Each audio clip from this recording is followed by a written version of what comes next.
시장이 불안할 땐 내 마음 편할 정도까지만 투자하는 게 맞으니까 그 정도로 하셔야 되고, 완전히 떠난다면 다음번 상승장에 떠나신 분의 몫은 없다고 제가 장담할 수는 있어요. 회사가 성장하는데 잠시 일시적인 하락한 게 기회이지 않을까 생각합니다.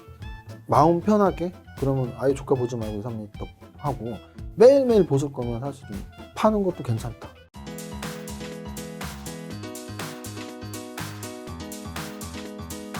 혹시 두 분 오늘 함께 왜 나오신지 알고 계신가요? 원래는 따로따로 찍었잖아요. 그렇죠. 오늘 뭐 왜 함께 오라 그런 건지 근데. 아, 왜냐하면 오늘은 좀 주식이 반등하긴 했지만 네. 요즘에 주식이 큰 폭의 하락을 했잖아요. 그렇죠. 그래서 제가 이 비상 회의가 필요하다.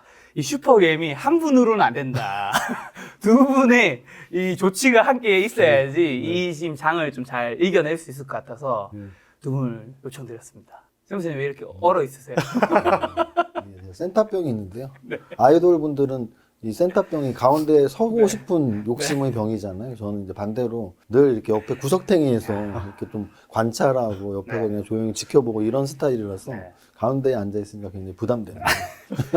저희가 절대 옷을 맞춰 입은 건 아닌데 네. 야, 이 장에 맞춘 뭔가 되게 어두운 옷. 아, 그러니까 다행히 오늘 좀 반등을 줘서 뭐. 그러니까요. 그나마 좀 저희가 기분 좋게 좀 촬영할 수 있는데, 자, 지금 한국 주식이 이제 크게 좀 하락을 했잖아요. 주요 원인 좀 센터에 옆에 계신 분부터 할게요.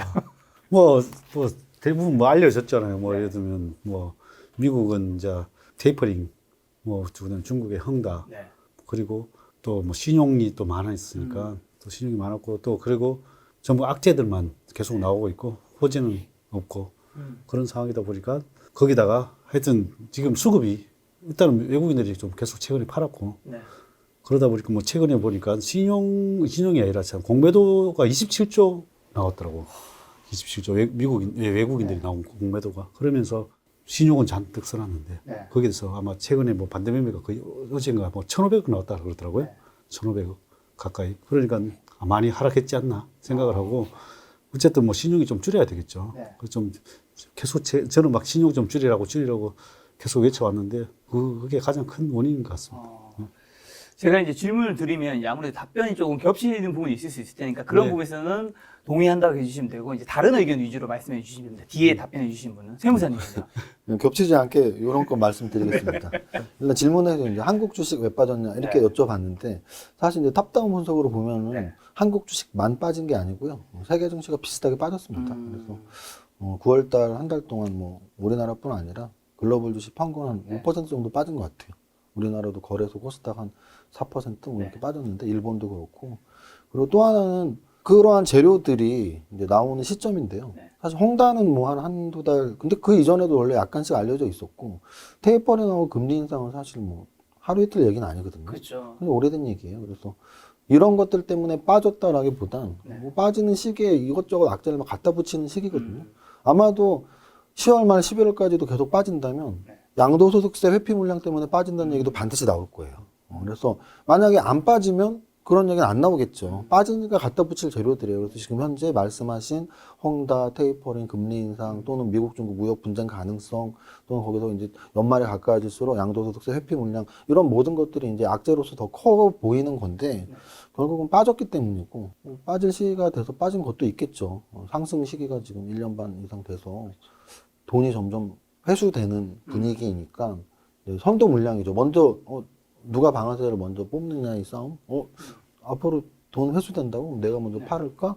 뭐 이런 분위기에서 악재는 갖다 붙이기 나름이다. 뭐 이 정도 저는 보고 있습니다. 그러면 지금 증시가 오늘 반등한 게 그냥 이제 너무 크게 하락했으니까 잠깐의 반등인 건지, 아니면 더 앞으로 더 밑에까지 좀 갈 수 있을까? 어떻게 보세요, 세무사님 지금? 녹화일 기준으로 오늘 목요일이잖아요. 오늘 거래소와 코스닥의 상승폭이 딱 전날 하락폭하고 거의 비슷해요. 어제 거래소 1.8%대 빠졌는데 오늘 1.7% 상승 나왔고요. 코스닥 같은 경우 어제 3.4% 빠졌는데 오늘 3.3% 상승했거든요. 그러면 이거는 거의 명확하게 자율 반등, 기술적 자율 반등이라고 보시면 되는 게, 어제 하루만 빠진 게 아니고 거래소 코스닥 지금 주봉상으로 봐도 지난주에도 한 5% 빠지고 이번 주에도 어제까지는 한 4, 5% 빠졌어요. 이건 무슨 뜻이냐면 2주 동안 10%가 빠진 거거든요. 2주 동안 10%가 빠진 건 굉장히 많이 빠진 거예요. 그러면 10% 빠지고 오늘 뭐 코스닥은 한 네. 3%니까 한 3분의 1 정도 반등이 딱 자율 반등의 성격이거든요. 그래서 오늘의 반등으로 이게 뭐 계속된다라고 말하는 건 굉장히 좀 이른 판단이고 일단은 자율 반등 성격 정도가 나온 거고 어떻게 될지 좀 더 지켜봐야 되겠죠. 어떻게 될지 어려운 질문에 대한 대답을 회피하셨는데 자 그거 아마 옆에 계시는 또 슈퍼게임 분이 계시니까 대답을 하지 않은 게 아닐까. 네. 자, 어떻게 이 지수를 얘기하는 게 참 정말 어려운 건데요. 솔직히 이거 뭐 마차의 본전인 것 같아요. 그래서 일단 저는 이 차트로 봤을 때 저는 3,050이 깨지면 2,900까지 갈 것이다. 이렇게 저 뭐 다 채널에도 되고 우리 채널에도 얘기했는데요. 어쨌든 깨지고 지금 2,900이 왔어요. 네. 그래서 뭐 다행히 뭐 오늘 반등이 줘서 캔들상으로는 네. 어떻게 보면은 이제 상승 전환 패턴으로 이제 왔어요. 캔들상으로는. 어, 근데 이제 그렇게 하려면 내가 안정되게 가려면 결국 3,200을 안착을 해야 네. 뭐 다시 이제 상승 추세로 전환됐다고 볼 수 있는데 지금 보면은 우리 한 1년에 보면 한 20%씩 하락하는 장은 와요. 한 번씩. 근데 지금 올해 지금 하락해도 고점 대비 10%예요. 10%고. 그래서 지금이 어쨌든 이 단기 반등 구간이냐, 하락 구간이냐는 저도 아직 잘 모르겠어요. 왜냐면 이제 뭐 차트상으로 보면 2,900이 만약 깨지면은 또 2,700이 있고 700이 그것도 그렇게 강력한 지지선은 아니에요. 그래서 그거 보면 2,500까지도 있어요. 열려 있다 보니까. 그래서 차트 이론상으로는 그렇고. 그래서 뭐 저도 장담을 못 하겠어요. 2,700까지 갈지 2,500까지 갈지 모르나. 일단은 나는 2,900에서 반등해서 요 자리에서 박스권 구간이다. 지금 2,900에서 3,200 박스권 구간이다. 박스 구간에서 다행히 하단에서 오늘 지지를 받고 올라가는 상황이다. 그래서 뭐 그 정도로 그래서 요 채널에서 그러나 이제 내가 보는 거는 우리가 가장 좋게 보는 거는 결국은 금리 인상 시기에 주가가 항상 올랐냐 안 올랐냐인데 어쨌든 테이퍼링하고 금리 인상을 할 때 항상 역사적으로는 주가가 올랐다는 거거든요. 올랐고 지금 미국은 또 고용 지표가 개선이 되고 있어요. 그래서 저는 그 긍정적인 게 아직 남아 있기 때문에 지금 나는 아직 박스권 구간에서 일단은 그 구간이 4파 조정 구간이다. 그래서 다시 아직 5파 상승 랠리는 남아 있다. 그렇게 뭐 보고 있습니다. 그래서 만약 이게 더 하락하느냐 안 하느냐는 좀 더 지켜봐야 된다. 그러니까 뭐 더 진짜 최악의 경우는 2,500까지도 하락할 수 있다. 최악의 경우는. 최악 2,500까지요? 네, 최악의 경우는. 최악은 어떻게 세무사님은? 저는 최악이라는 건 진짜 나쁜 상황이잖아요. 네.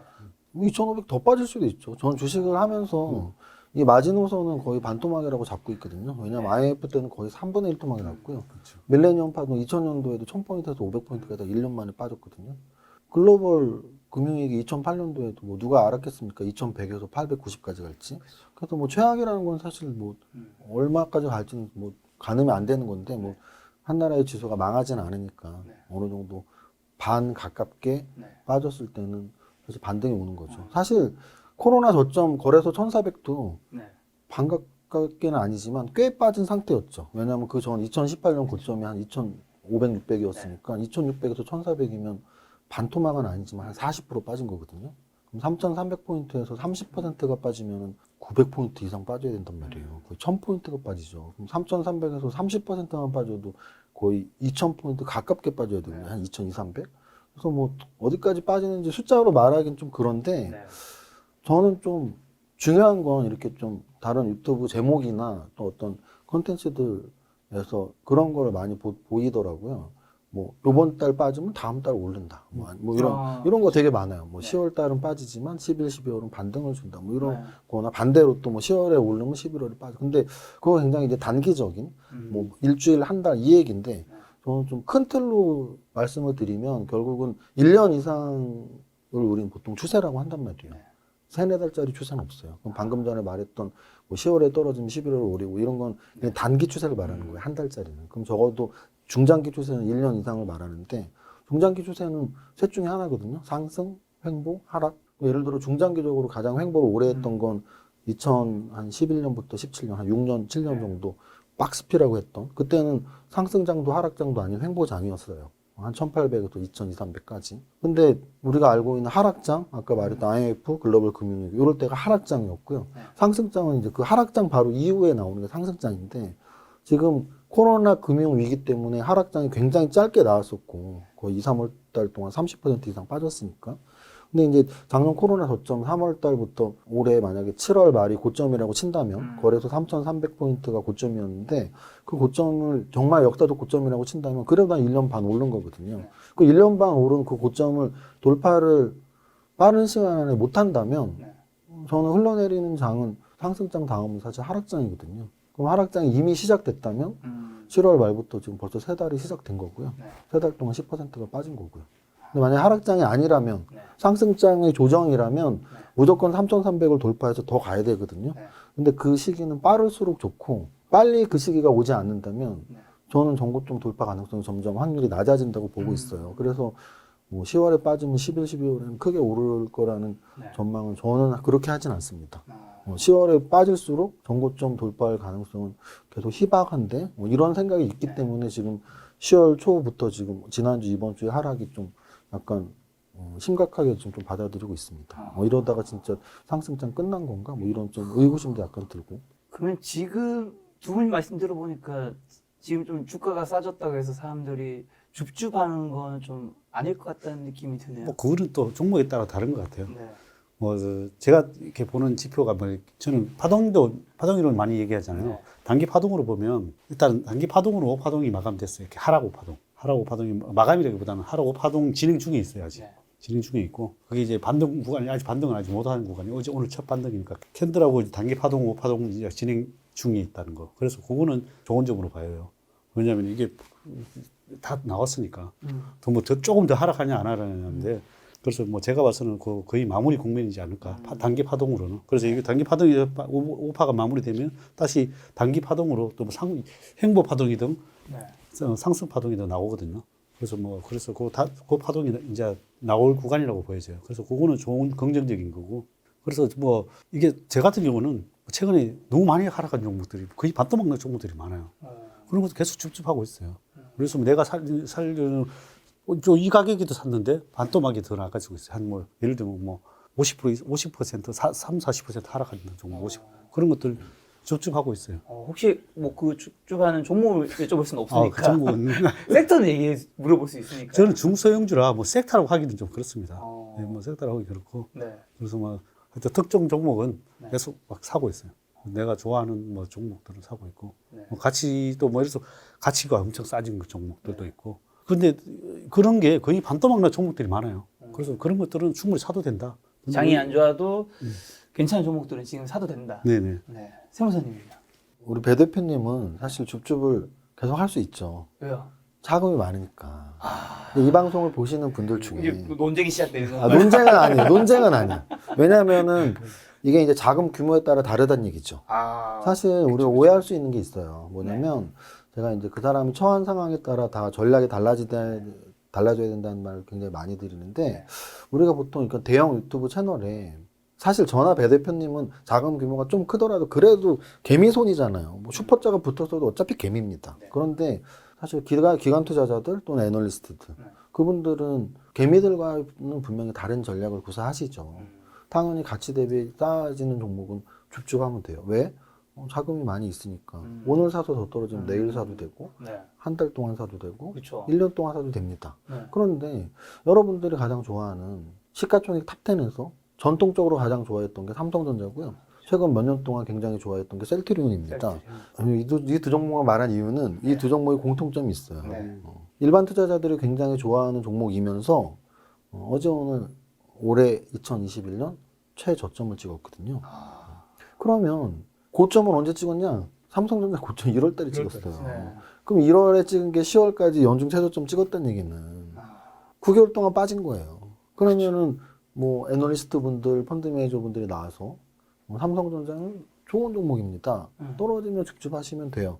라고 말했을 때 과연 어느 개인 투자자들이 1월부터 10월까지 계속 저점에서 줍줍을 할 수 있냐 이 문제죠. 그래서 어찌 보면은 저점 매수가 가능한 거는 내 자금의 한도 내에서 가능한 건데 뭐 5천만 원, 1억 이 정도 하시는 분들 특히나 그분들이 그럼 과연 줍줍을 한다는 얘기 현금 보유 비중이 있어야 되는데 현금 보유 비중은 또 얼마나 있었겠냐는 거죠. 100% 주식 다 샀으면 주식 비중은 아예 못 하는 거고요. 뭐 한 1, 20% 현금을 챙겨놨었어도 그거 줍줍 아마 지난주에 다 끝났을 텐데 왜냐하면 지난주부터 굉장히 큰 급락이 있었기 때문에. 그래서 저는 사실은 줍줍을 할 시점이냐 안 할 시점이냐보다 더 중요한 건 줍줍할 여력이 있냐 없냐에서 벌써 없을 확률이 높다라는 것과 만약에 여력이 있다 하더라도 아까 말씀하신 게 되게 중요한데 어떤 종목에 들어가느냐의 문제인데 보통의 일반 투자자분들은 본인이 갖고 있는 거로 들어가요. 저는 그렇죠. 그 줍줍은 반대라는 거예요. 왜냐하면 그거는 이제 정말 물타기 줍줍이거든요. 줍줍이라보다 더 정확한 표현이 이제 물타기죠. 근데 사실은 이 물타기도 아까 말씀드린 것처럼 자금력이 크다면 이 카지노 용어인데 마틴게일 기법이라는 게 있어요. 마틴게일 기법이 뭐냐면 최초에 1달러를 걸고 틀렸을 때 그 다음에 2달러를 걸고 4달러를 걸고 8달러를 걸고 16달러를 걸면 언젠간 맞을 것이고 언제든지 1달러를 벌어요. 근데 수학적으로는 무한대로 틀릴 수도 있단 말이에요. 10번, 20번, 40번이 틀릴 수도 있고요. 그러면 나는 내가 잃어야 될 돈은 무한대예요. 벌 돈은 1달러밖에 없고 매 회당. 근데 이게 이제 물타기에서도 비슷하게 적용이 돼요. 왜냐하면 돈이 별로 자금여력이 없으면 물타기가 어느 순간까지밖에 못한다는 얘기죠. 근데 거기서 더 떨어졌을 때는 방법은 없다는 얘기예요. 그러면은 추가 매수했던 모든 자금이 거기서 더 떨어지면 순간순간에 들어갔던 모든 자금이 다 손해가 나게 바뀌거든요. 그래서 적어도 이런 지수가 약한 상황에서 현금이 있다면 어느 종목을 사야 될지 좀 고민하는 연습은 필요하다. 내가 갖고 있는 종목을 사는 건 어찌 보면 되게 편한 판단인 거죠. 왜냐면은 내가 갖고 있는 거 한 3개 정도 중에 많이 떨어진 거 하나 사는 건 3분의 1은 선택인 거고 2,000 종목 중에 최선을 다하려고 하면 2,000분의 1의 선택인 거거든요. 그래서 저는 좀 좋은 종목을 찾는 연습을 지금 같은 하락장에서 좀 할 필요가 있지 않나 생각을 해봅니다. 역시 그 재테크 시작을 이제 도박으로 시작하지.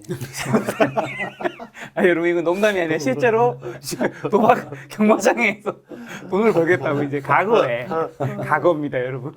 시작을 했었잖아요. 뭐 경마장, 카지노 뭐 많이 다녀봤습니다. 근데 이제 저는 저런 거죠. 경마장은 사실은 놀러 가야 돼요. 왜냐하면 환급률이 되게 중요해요. 환급률. 경마장의 환급률은 70 몇 %밖에 안 되기 때문에 가는 순간 20 몇 % 그냥 수업료 내는 거고. 카지노도 마찬가지죠. 카지노도 당연히 100% 미만이죠. 주식 투자를 제가 선택하고 계속 20년 이상 하고 있는 이유는 당연히 도박과는 다르게 환급률이 100% 이상이기 때문이에요.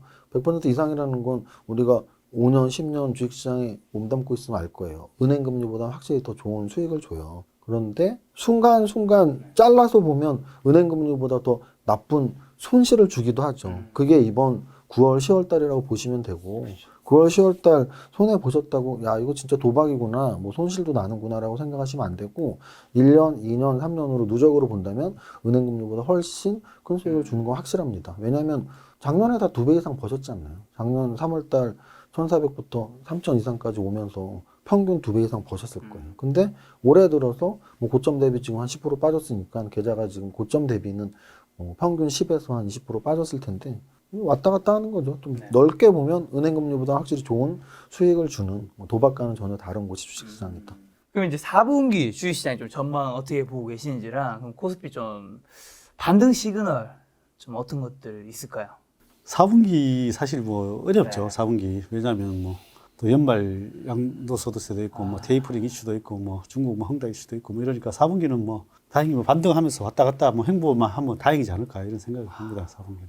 그래서 4분기는 뭐 우리 이제 원래 항상 우리가 뭐 양도세 이슈가 항상 있으니까 그렇죠. 그때 되면 또 사람들이 뭐 지금부터 도 시작이 됐다고 볼 수도 있죠. 뭐 그런데 그걸 항상 조심해야 된다고 얘기는 했는데 빨리 나온 것 같아요. 어쨌든 빨리 너무 이렇게 나오면은 사람들이 또 안 팔아요.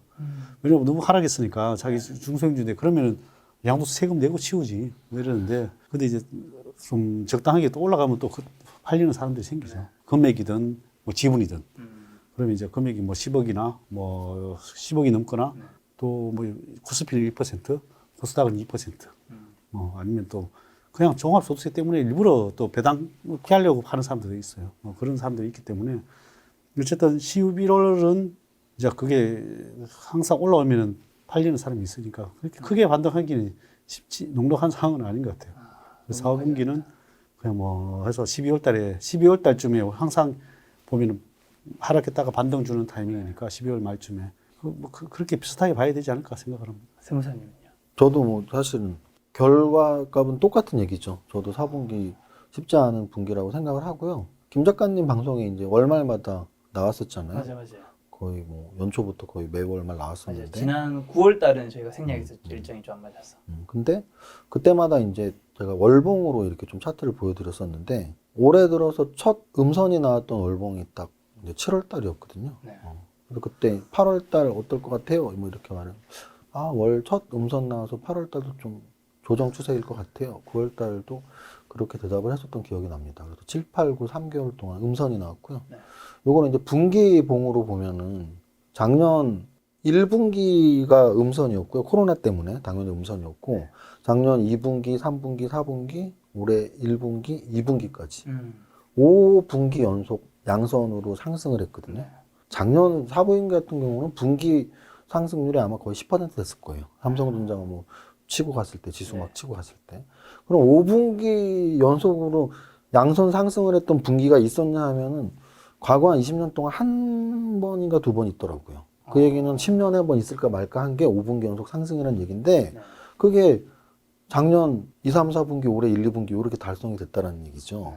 그래서 올해 이제 3분기, 7, 8, 9월 달이 첫 5분기 이후 첫 6분기째 이제 음선 조정이 나온 거죠. 그래서 어찌 보면은 추세상으로는 하여간 작년 3월부터 7월까지 상승 추세는 너무 당연히 뭐 결과값이니까 네. 계속 우상향했으니까 당연히 상승 추세였는데 첫 조정이 나온 분기라서 4분기도 그 첫 조정이 좀 이어가지 바로 강하게 전고점을 치는 양선 상승이 나오긴 쉽지 않을 것 같은 생각은 당연히 들고요.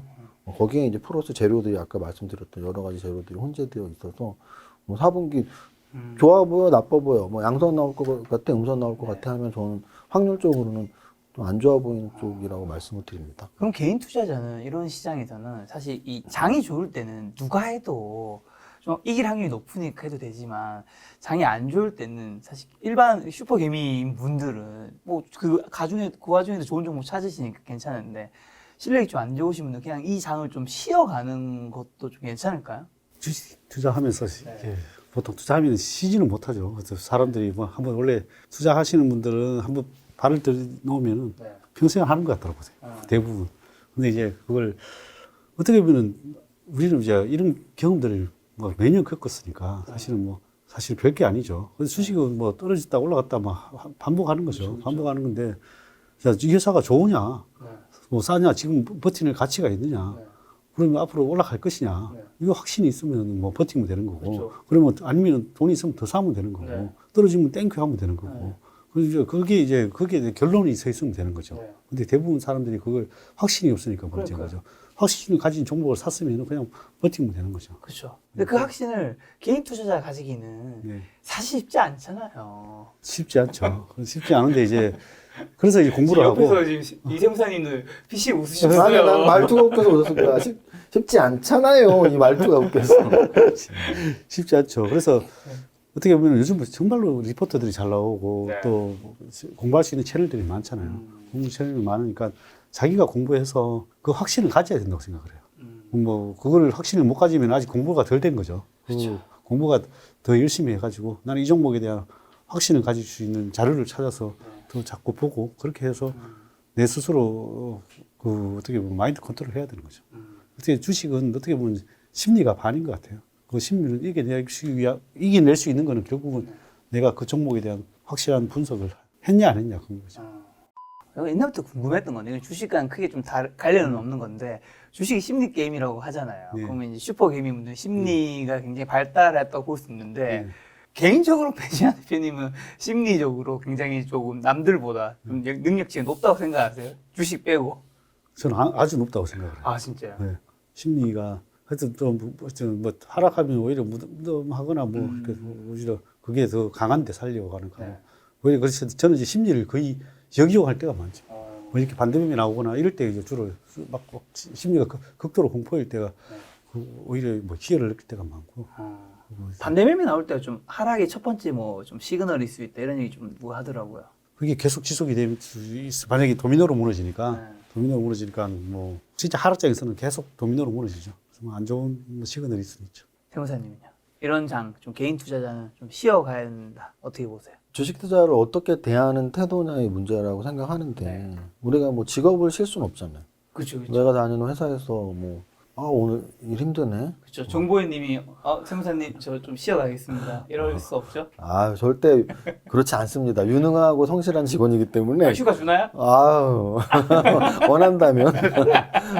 근데 이제 이게 저런 거예요. 그러니까 왜 마음가짐이나 주식에 대한 태도가 중요하다고 말씀드리냐면, 우리가 회사 다닐 때 뭐 힘들다고 해서 뭐 나 1년 쉴게 뭐 이런 경우는 없잖아요. 이제 주식 투자를 어떻게 대했냐는 문제인데, 뭐 저금리 시대이고 100세 시대이기 때문에 주식은 꼭 해야 되는 거야 라고 마음을 먹었다면 쉰다는 건 말은 안 되죠. 왜냐면은 그걸 신처럼 맞출 수 있는 사람이 없기 때문에 상승장의 꼭지에서 돈 다 팔고 계좌 폐쇄하고 하락장의 저점에서 들어올 수 있다면 그분은 벌써 한 100조는 갖고 있어야 돼요.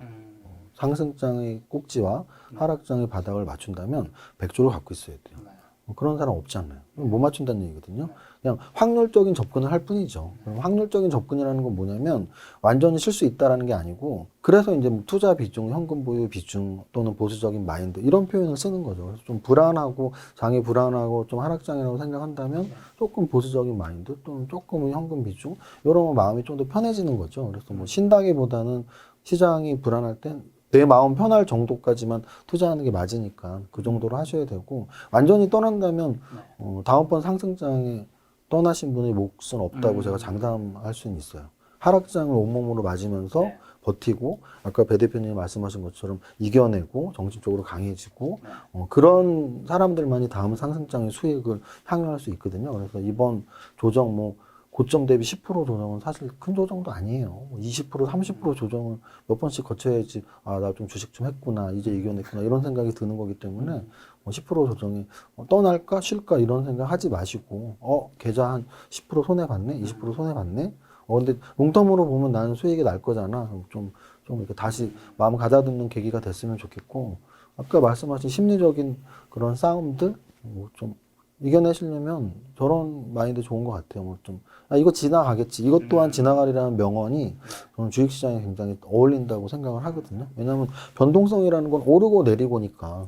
오를 때도 제가 작년 상승장에 진짜 그런 말 많이 했는데, 본인이 잘해서 본 것 같죠? 시장이 좋았으니까 좀 이렇게 겸손해지고 하락장 대비해서 공부도 하셔야 돼요. 이런 말씀 많이 드렸었는데 요즘 느끼시더라고요. 막상 당해봐야 알거든요. 그럼 역으로 똑같습니다. 지금 하락장이라고 또 너무 힘들어하지 마세요. 지금 하락장에 이겨내고 공부하신 분들은 이것 또한 지나가기 때문에 다음 상승장에 그 과실을 얻을 수 있습니다.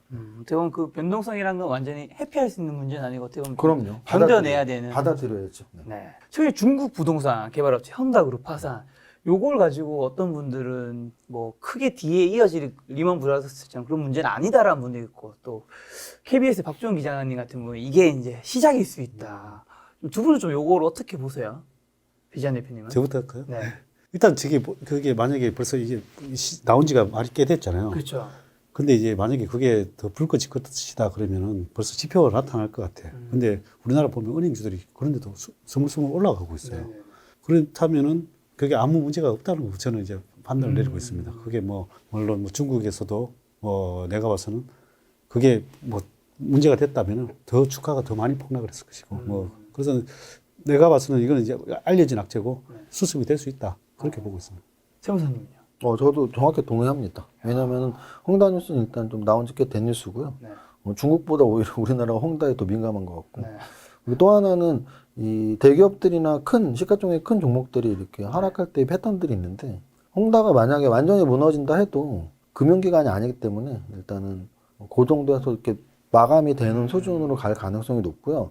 특히나 리먼 브라더스랑 비교는 절대 안 되죠. 미국이냐 중국, 미국이냐 중국이냐의 문제, 그리고 금융기관이냐 제조기업이냐의 문제이기 때문에 저는 일단 미국의 금융위기 정도랑 비교하는 건 말이 일단 안 되고, 또 하나는 나온 지 어느 정도 됐기 때문에 충분히 이제 대비를 하는 그런 시간은 충분히 되었다라는 거죠. 갑작스럽은 게 아니기 때문에 저는 그냥 심리적인 홍다 더 큰 게 터질 수 있잖아, 이게 훨씬 두려운 거지 막상 더 큰 거 터질 확률은 굉장히 낮다고 보고 있습니다. 네. 자, 금리 상승 흐름 속에 그러면 은행주 담는 거는 어떻게 생각 여쭤보려고 하는데, 세무사님 원래 이런 쪽에 섹터 투자 별로 좋아하시지 않는 걸로 제가 알고 있는데. 네. 일단은 기본적으로 저는 좀 성장주 투자를 좋아하는 사람이에요. 그래서 그렇죠. 저를 표현한다면 성장주를 좋아하고 탑다운 분석으로 하고 네. 뭐 재무제표도 보지만 차트, 재료 다 찾아보는 좀 약간 토탈사커 같은 느낌이라고 제 자화자찬해도 되는 자화자찬은 아니지만 어쨌든 여러 가지를 보는 성격인데요.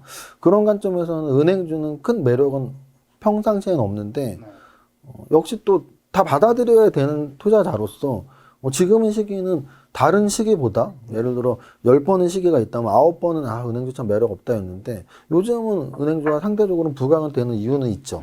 특히 은행주뿐 아니라 보험주 최근 상승 굉장히 무섭습니다. 뭐 동양생명이랄지 하나생명이랄지 삼성화재랄지 이런 종목 보면 사실 은행주보다 보험주가 훨씬 올랐으니까 야 이게 뭐 성동격서 이런 말 같은 느낌이에요. 동쪽에서 소리를 내고 서쪽을 친다는 것처럼 모두가 은행주를 보고 있었는데 보험주가 날아갔거든요. 그러니까 날아간 게 하루 이틀 날아간 게 아니고 추세적으로.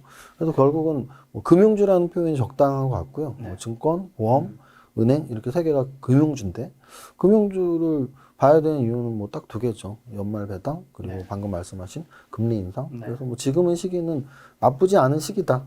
제가 10번 중에 9번은 은행주는 싫어요라고 말했지만 지금의 시기는 그나마 나쁘지 않은 시기라고는 말은 해요. 근데 그게 이 두 가지가 사실은 연말 배당, 금리 인상 이게 영구적인 게 아니거든요. 연말 좀 있으면 이제 세 달도 안 남았고요. 금리 인상도 사실은 시작되기 전에 두렵고 전에 금융주가 오르는 거지 막상 금리 인상이 시작되면 그다지 또 약발은 이제 안 먹거든요. 재료라는 게 원래 확정되기 전에 약발을 먹는 거거든요. 그래서 뭐 지금은 좋을 수 있지만 뭐 계속 좋다라고 말하고 싶지는 않습니다. 뭔가 단기적으로 대응해야 될 것 네. 같은 영역이네요. 네. 저는 예전부터 그런 얘기 한 적이 있을 것 같아요. 김 작가 채널에서도 몇 번 얘기한 것 같은데 섹터가 다 오르고 맨 마지막에 은행주가 상승할 것이다. 맞아. 얘기하셨던 기억납니다. 근데 지금 다 오르고 나서 지금 은행주가 지금 올라가고 있죠. 이제 올라가고 있잖아요. 뭐 그래서 결국은 다 올라갔다는 게 성장주들이 보통 금리가 인하가 됐을 때는 성장주들이 많이 올라가죠. 그다음에 금리가 인상이 되면서 결국은 보험주, 은행주들이 이제 반등을 하거든요. 보통 저는 이제 순환매를 많이 얘기한 적이 있는데 그거는 경험으로서 느낀 거죠. 옛날에 뭐 IMF 때도 겪었고 리먼 사태도 겪었고 그때 차트를 들고 와서 한번 설명드린 적이 있었는데 다 겪고 나서 이제 그걸 느끼고서 투자를 하다 보니까 순환매가 다음에 뭐가 갈 것인가 갈 것인가를 항상 예측을 하고 투자를 해야 되는데 결국은 이제 어떻게 보면 다 성장주들이 가고 나서 다 오르고 나서 그 다음에 마지막으로 은행주가 가더라는 거죠. 제일 늦게. 그냥 실적도 좋은데도 불구하고 그 당시에는 못 오르다가 항상 마지막에 오르더라는 거죠. 지금 보니까 은행주가 거의 마지막에 이제 마지막 섹터로 이제 올라가는 거죠. 뭐 그래서 일단 항상 보면 주식이라는 거는 이게 남들이 생각하기 전에 미리 사가지고 있어야 되는 거지. 그걸 금리 인상이 당연히 올 줄 알잖아요. 근데 올 줄 아는데 사람들은 그걸 성장주만 쳐다보고 있으면은 이런 좋은 기회를 또 놓칠 수가 있는 거죠. 그리고 뭐 이게 또 뭐 더 간다 안 간다 이거는 뭐 말씀 못 드리지만 그걸 미리 치면 은행주가 거의 뭐 100% 가까이 올랐다면은 뭐 괜찮은 거잖아요. 그래도 배당도 받고 뭐도 받고. 어쨌든 뭐 더 갈 여력도 있다고 생각을 해요. 왜냐면 더 여력이 있지만 어쨌든 미리 사두고 있어야 된다. 그렇게 생각을 합니다. 자, 다음이 중요하다고 얘기하셨는데 그럼 다음 뭐 4분기든 2022년 상반기든 유망 섹터 좀 두 분 어디 보고 계시는데요? 저는 항상 최근에 뭐 얘기했던 게 위드 코로나 관련주들 그리고 관련주들을 했는데 최근에도 위드 코로나는 안 빠졌어요. 안 빠지고 오른 것도 많고 여행이나 뭐 항공주도 오히려 올랐고 뭐 아직도 안 오른 뭐 섹터들은 있어요. 뭐 카지노, 뭐 영화관 뭐 이런 것들은 아직 덜 오르었지만 뭐 저는 제일 그래도 안정적인 게 오히려 위드 코로나. 그리고 코로나가 그쪽에서도 좀. 근데 그쪽 섹터는 요즘 좀 꽤 오르지 않았나요? 오른 것도 있고 안 오른 것도 있죠. 오르는 것도 있지만 그래도 그쪽에서 뭔가가 빛이 나올 것들이 많이 있는 것 같아요. 왜냐하면 경구용 치료제가 벌써 나왔잖아요. 그렇죠. 먹는 코로나 치료제. 머크사에서 나왔는데 그거 나는 엄청나게 파급력이 있다고 생각을 해요. 그러면 이제 옛날에 신종플루 때처럼 되는 거잖아요. 이제 병원에서 진단받아, 이제 일반 내과에서 진단받는 거예요. 뭐 내과에서 진단받고 뭐 거기서 보건소에서 받든지 받고 바로 그냥 처방해 주는 거예요. 처방해 주면 이제 집에 가서 며칠간 격리해서 그냥 약 먹고 이제 나오는 시대가 이제 결국 왔다면은 결국 이제 여행이고 뭐가 다 돌아다니는 거죠. 그래서 그러나 그게 뭐 일시적인 이제 그게 확 되면은 오히려 하락하는 시점으로 가야 되겠지만은 그게 아직 활성화된 시점은 아니다. 그러니까 오히려 막 이게 활성화되기 시작하고 주가가 막 폭등을 할 거예요. 그때 좀 나와도 되지 않나. 생각을 합니다. 일단 세무사님이 요역은 어떻게 생각하시고 세무사님이 또 어디 좋게 보시는지. 위드 코로나 뭐 좋다고 말씀하신 건 저도 동의하고요. 네. 아까 계속 말씀드렸지만 확정되기 전이 좋은 거거든요. 아직 우리는 비즈니스로 가시는 분들은 있지만 네. 뭐 수많은 분들이 매년 해외여행을 뭐 1, 2년에 한 번씩 가셨다면 지금 코로나 이후에 저도 한 번도 지금 못 나갔거든요. 그래서 뭐 대부분 못 나가셨겠죠. 여기 나갔다 오셨어요. 비즈니스 때문에 나갔어요. 부러워요. 일하고 왔다니까요. 막 고생만 하고 왔어요. 지금 해외 나갔다 오셨어. 그때 부러운 게 하나 있습니다. 백신 맞고 왔어요. 백신 맞았다고 막. 저는 못 맞았을 텐데 지금은 맞았지만 어쨌든 근데 그래서 지금은 그게 나은 것 같아요. 한국 백신 맞은 한국 게 백신은 이게 해주는데 미국 백신은 아직 우리나라에서 그걸 아직 안 해줘가지고 이제 해준다는 얘기가 있더라고요. 네. 그래서 어쨌든 확정되기 전 단계가 좋은 건데 지금 아직 우리는 어느 누구도 해외여행 비즈니스가 아니고선 잘 안 나가고 있고 또 뭐 아직도 언제 풀린다 말은 있지만 네. 여전히 뭐 6시 이후에 2명밖에 식사를 못 하고 있고 그렇죠. 그래서 아직은 위드 코로나가 시작이 안 됐기 때문에 네. 여전히 위드 코로나 동의하고요. 그리고 이미 시작이 됐지만 그러니까 재료라는 건 시작이 됐는데 그 파괴 효과가 크면은 생각보다 더 상상을 초월해서 많이 움직일 때가 있는데 그렇죠. 최근 엔터주의 모습은 정확히 그런 표현을 하고 싶네요. 그래서 엔터주는 진짜 뭐 거의 뭐 작은 방아쇠에서 시작을 한 거죠. 네. 오징어 게임이라는 드라마 때문에 우리나라의 그 시가총액이 여러 개 포함되어 있는 종목들이 다수가 올라가기가 쉽지가 않은데 네. 그 드라마 하나로 뭐 미국뿐 아니라 세계 넷플릭스 1위를 찍었으니까 그래서 한류라는 게 사실 BTS 때문에 하이브라는 종목이 상장이 됐고 뭐 기생충이라는 영화가 아카데미상을 받으면서 더 우리 한류 콘텐츠들이 주목을 받았다면 오징어 게임의 파급 효과, 넷플릭스 1위 찍은 파급 효과도 만만치 않다라고 저는 보거든요. 특히 주식시장에서의 움직임은. 그래서 최근에 게임주 중에 좀 네. 글로벌 게임 런칭 잘해서 올라가는 것들이 몇 개 있었단 말이죠. 네. 쿠키런 관련해서 데브시터즈가 올라갔거나 뭐 아니면 위메이드나 또는 카카오 게임즈, 뭐 펄어비스 이런 종목들이 런칭 하나 잘해서 이렇게 잘 올라갔던 게임주들이 많았단 말이에요. 그래서 게임주, 엔터주 이런 아이들이 당장 실적이 가시적으로 나오진 않았지만 가능성, 그래서 게임주, 엔터주들이 좀 가능성 때문에 올라가는 시기인 것이고 뭐 4분기 또는 내년까지도 그 흐름은 물론 전체가 다 오르진 않겠지만 종목별로 분명히 제2의 뭐 오징어 게임이 나올 수도 있고 제2의 굉장히 좋은 게임 컨텐츠가 나올 수가 있기 때문에 그런 컨텐츠 관점에서 본다면 게임주, 엔터주 저는 좀 보고 있습니다. 게임주 엔터주. 네. 대표님은 이건 어떻게 생각하세요? 또 여쭤봐야죠. 뭐 서로 반박은 없나요? 엔터주는 좀 최근에 또 많이 올랐잖아요. 최근에 많이 올라서 저는 또 오른 걸 잘 사거든요. 아, 좋습니다. 아주 이거는요. 이런 게 좀 있어야죠. 다 오르진 않았습니다. 다 오르지 않았다. 여기는 오르만큼 저는 올랐다. 이렇게 왜냐하면 거의 남들이 생각하지 않게 사는 걸 좋아하다 보니까 네네. 이렇게 일단 오른 걸 안 쳐다보는 거죠. 그래서 뭐 게임주는 저 최근에 많이 또 하락한 것도 있고 뭐 올라간 것도 있고 그런데 게임주는 잘 고르면 괜찮다고 생각을 해요. 근데 배재현 대표님 말씀하신 남들이 생각하지 않은 거라고 하면 그러니까 더 여쭤보고 싶은 게 그 위드 코로나 관련주는 지금 남들이 좀 그래도 어느 정도 생각하고 있는 분야잖아요. 그랬죠. 근데 그전에도 그전에도 옛날에는 생각 안 했을 때도 했었죠. 그래서 남들이 생각하지 않는 영역은 지금 좀 어디 좀 생각하시는지. 예를 들면 저번에도 한번 뭐 대북 관련도 한번 얘기한 적 있죠. 네. 근데 뭐 최근에 한번 뭐 이슈로 한번 나왔죠. 그렇게 그런 것들도 아무리 생각 안 할 때 샀으면 지금 벌써 50에서 100% 오른 종목도 있어요. 대북 관련 중에. 그러나 아직 이슈는 왔다 갔다 지금 하고 있어요. 뭐 남북 통신선 개통하고 뭐 그게 또 만약에 현실화되면은 또 더 많이 갈 수 있다고 생각을 해요. 그러나 그게 결국은 남북 관계가 계속 이렇게 지지부진할 수는 없다고 생각을 하거든요. 뭐 그렇게 그런 것들도 미리 선침해 해두고 있다가 쌀 때 사두고 있다가 올라오면 파는 그런 전략도 나쁘지 않은 것 같고 뭐 최근에 뭐 또 그런 것 중에 남북도 되고 또 건설업 같은 거 건설업 같은 거는 남북 관계도 되지만은 또 뭐 대선 정책 관련주도 될 수도 있고 또 뭐 저평가돼 있고 그래서 뭐 그런 것들 뭐 더 괜찮지 않을까 건설주 그렇게 생각을 하고 있습니다. 자, 제가 준비한 질문이 또 꽤 많은데 네. 그 전에 중간에서 하나 좀 드리고 싶은 깜짝 질문이 아무래도 두 분 다 이제 슈퍼 개미시니까 네. 또 서로가 서로에게 또 궁금한 게 뭐 되게 많을 테지만 네. 그 중에 한 가지 정도 질문을 서로에게 할 수 있는 또 기회를 드릴게요. 근데 그 질문이 이제 좀 대답이 들었을 때 뭔가 개인 투자자가 좀 도움이 될 것 같다. 자, 이번에 세무사님은 또 혹시 배재현 대표님한테 혹시 궁금한 거 한 가지 있으실까요? 저 죽이는 궁금한 거요? 저는 이제 주식 유튜버도 하고 또 주식 관련 네. 이게 게스트로 나오니까 네. 뭐 주식 질문은 사실 즉답을 바로 하는데 물론 또 이제 주식에 관련된 궁금한 걸 질문하신 그쵸, 거죠? 그쵸. 주식과 관련된. 그렇죠. 재테크까지 넓혀도 됩니다. 그러면 주식으로 할게요. 네네. 주식은 또 저도 뭐 또 인터뷰를 하는 입장으로도 제 채널에서도 해봤으니까 네. 주식에서 궁금한 거는 사실은 중소형주 얘기를 되게 많이 하세요. 배 대표님이. 맞아요. 배 대표님이 사실 대형주보다는 중소형주 이야기를 되게 많이 하십니다. 근데 이제 저는 종목 선정이 사실 주식 투자자에겐 가장 중요하고 뭐 수익과 직결되니까 뭐 종목 선정이 어떻게 보면 처음과 끝이라고 보는 입장인데요. 재무제표에서 어떤 수치를 중소형주 공략을 할 때, 종목 선정을 할 때, 물론 차트는 워낙 잘 보시니까 차트는 나름대로 또 보는 거를 거기 채널, 레슨문 채널에서 최다 뷰가 차트예요. 내가 얼마나 배 아픈지. 배 아프다는 표현은 이렇게 이종희 세무사에서 사실 1분 만에 차트 보는 거 이런 거 있는데 10초 만에. 그거 이거 노리고 한 거거든.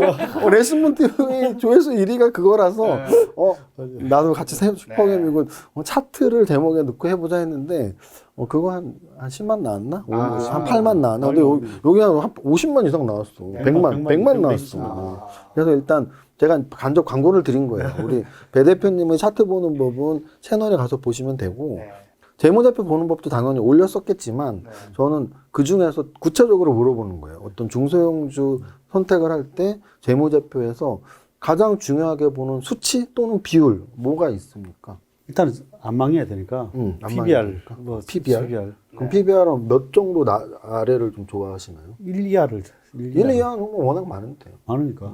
그래서 옛날에는 0.5 이하를 0.5 빡빡하다. 했어요. 0.5 이하에 옛날에는 이제 그런 것도 가치주만 투자할 때는 0.5 이하, PER이 5 이하, PER 5 이하, PBR 0.5 이하, 배당 5%. 뭐 이렇게 334 아니다 5. 그렇게 검색하면은 종목 많이 안 나올 텐데. 많이 안 나오지. 이제 그렇게 해서 그다음에 매출에 시가 배당률 5% 바른 거예요? 시가 그럼 배당. 그렇게 안 옛날에는 나올 많이 텐데, 많았어.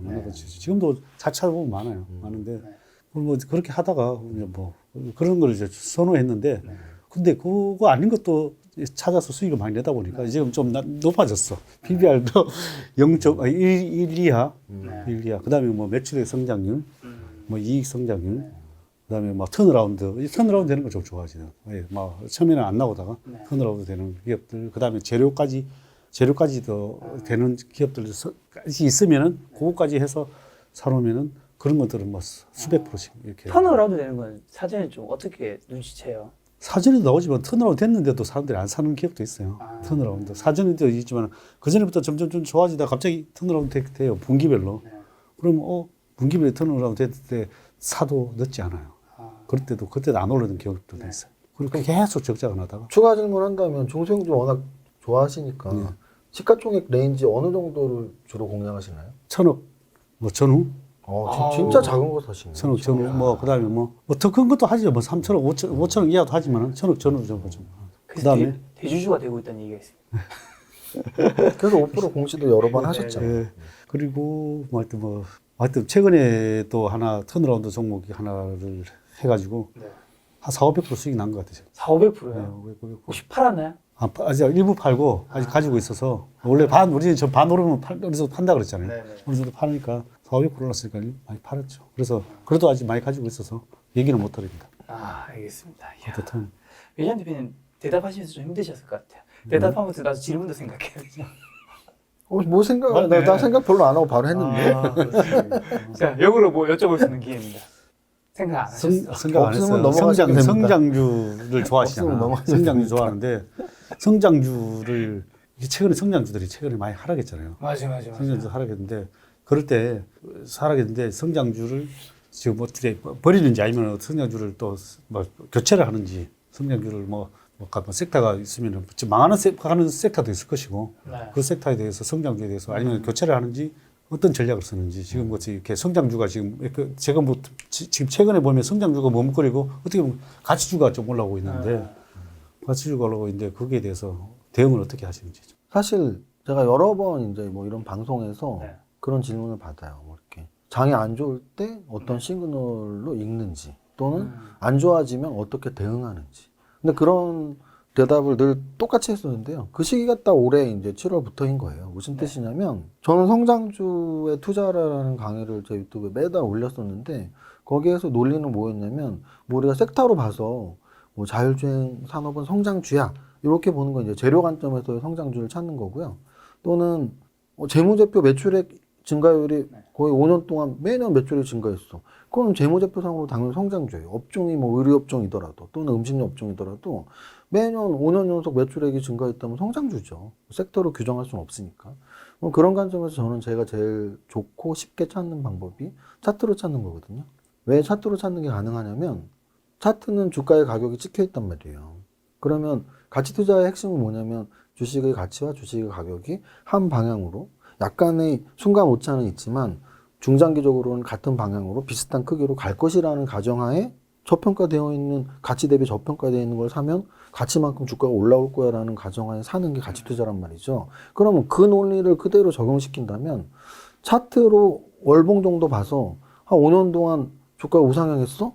그럼 이 회사는 무조건 5년 동안 성장한 회사예요. 그래서 저가 사실 성장주를 찾는 방법 아까 말씀드렸던 재료 가치로서 요즘 이런 섹터가 유망해.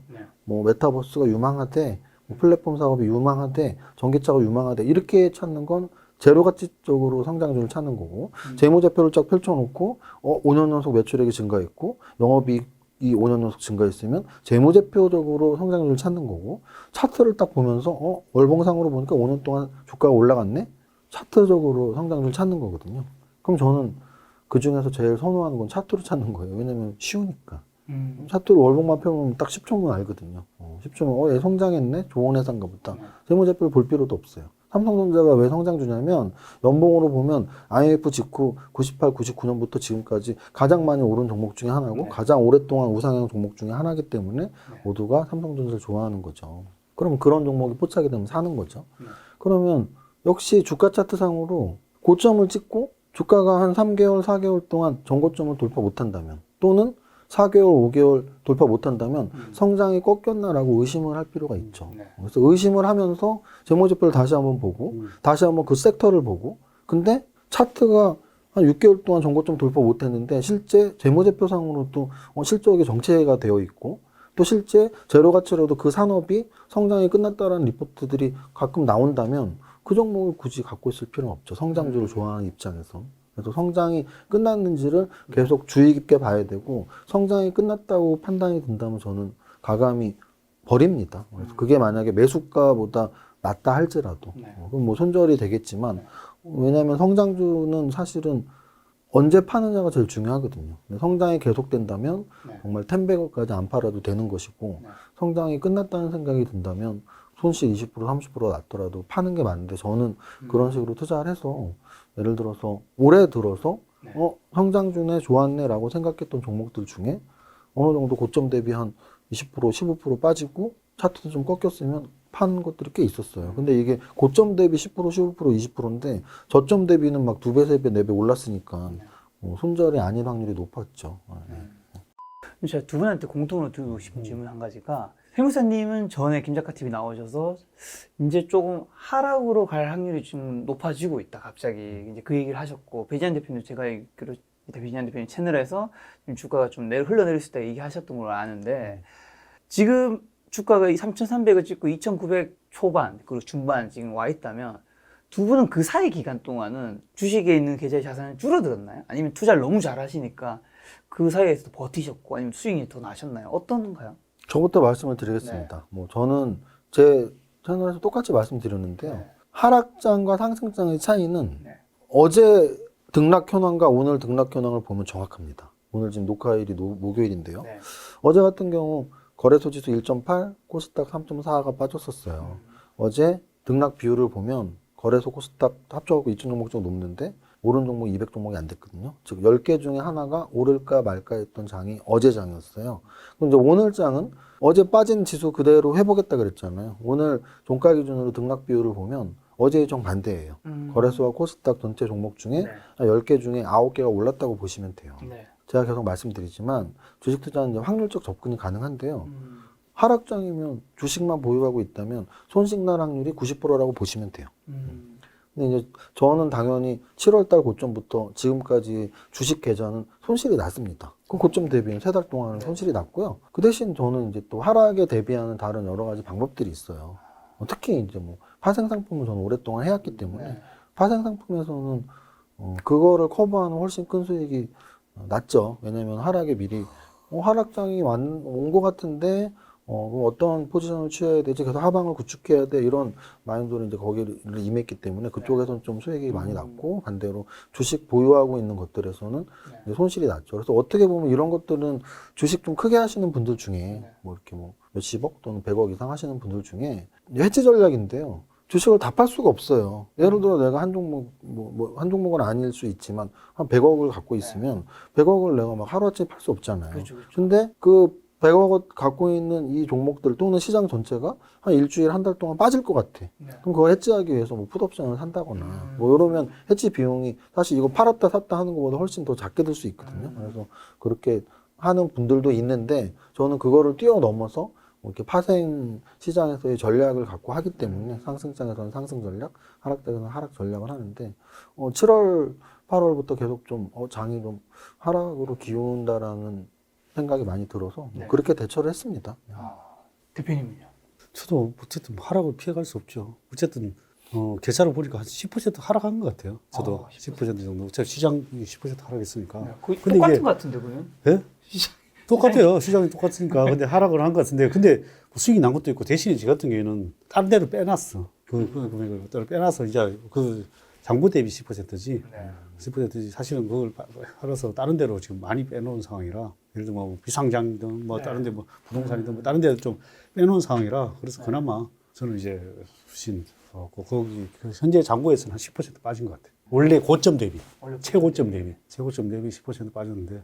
그러니까 현금 비중을 높이셨다면 고점 대비 10%는 지수 평균인데 현금 비중을 그렇죠. 높인 만큼 맞아요. 그만큼 손실이 안 난 맞아요. 거잖아요. 그렇죠. 그래서 사실은 제가 이제 추가로 말씀드릴게요. 뭐냐면 저는 뭐 파생을 한다는 얘기는 사실은 그냥 뭐 편집돼도 됩니다. 왜냐면 이 방송을 보시는 분 중에 10분 중에 한 분은 아마 못 하실 거예요. 일단 잘 모르시고 또는 뭐 전문 자격 그런 거 공부를 안 하셨다면 그 뭐 공부를 이수를 해야지 가능하거든요. 맞아요. 그래서 요즘 아마 안 하시는 분이 많은데 저는 예전부터 했으니까 하는 건데요. 그거랑 상관없이 지금 주식에 한해서만 말씀을 드리면 결국은 하락장에서는 손실이 나는 게 어찌 보면 당연한 거거든요. 근데 이제 그거를 줄이느냐 지수 평균이냐 지수 평균보다 더 하락했느냐의 차이인데요. 좀 배 대표님 보면 줄이신 거죠. 현금 비중이 높였다는 얘기는. 그래서 하락률을 줄이는 가장 좋은 방법은 현금 비중을 높이는 거예요. 그래서 좀 불안할 때는 내 마음이 불안할 때는 뭔가 좀 쭉정이 같은 내 종목들 10개가 있다면 쭉정이 같은 거 한두 개 또는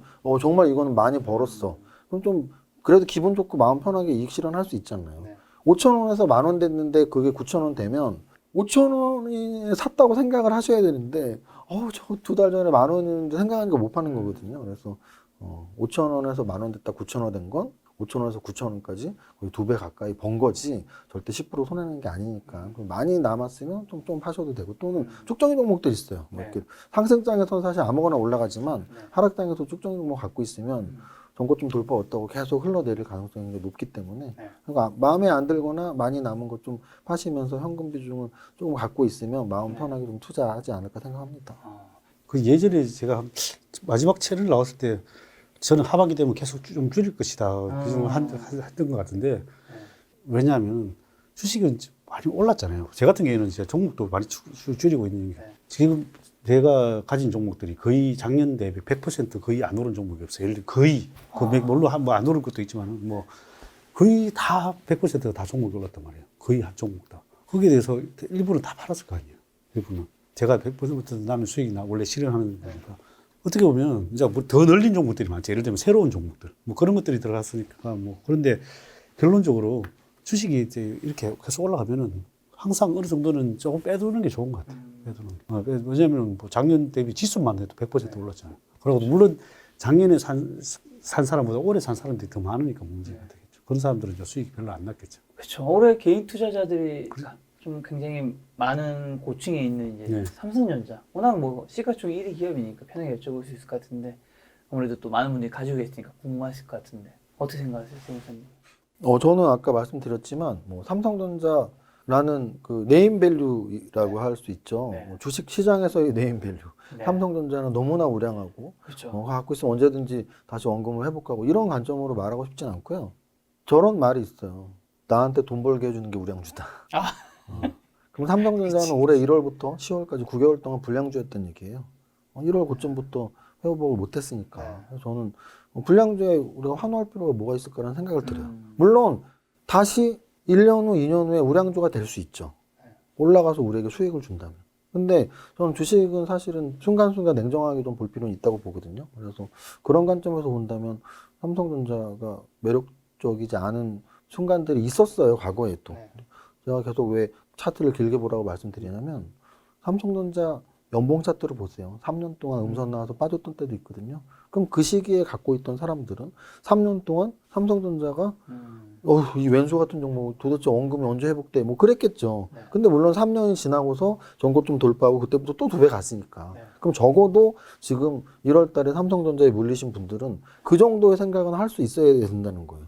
아, 그래. 나 원금 한 3년 지나서 되기만 해라. 그러면 매일매일 주가 안 봐도 되는데 또 못 그러시잖아요.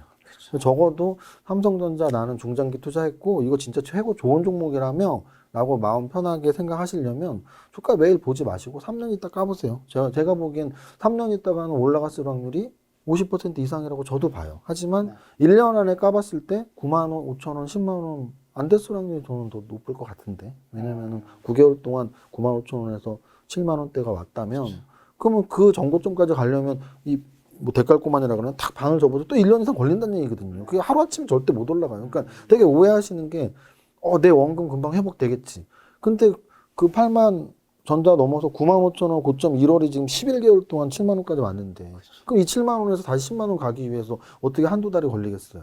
그래서 적어도 뭐 8만 원 이상 매수 단가, 8만 5천 원 이상 매수 단가이신 분들은 네. 막연하게 삼성전자는 좋은 종목이니까 라기보다는 그냥 마음 편하게 그러면 아예 주가 보지 말고 2, 3년 있다 하고 매일매일 보실 거면 사실 좀 파는 것도 괜찮다. 매일매일 볼 거면 왜 힘들게 그걸 매일 보고 있어요.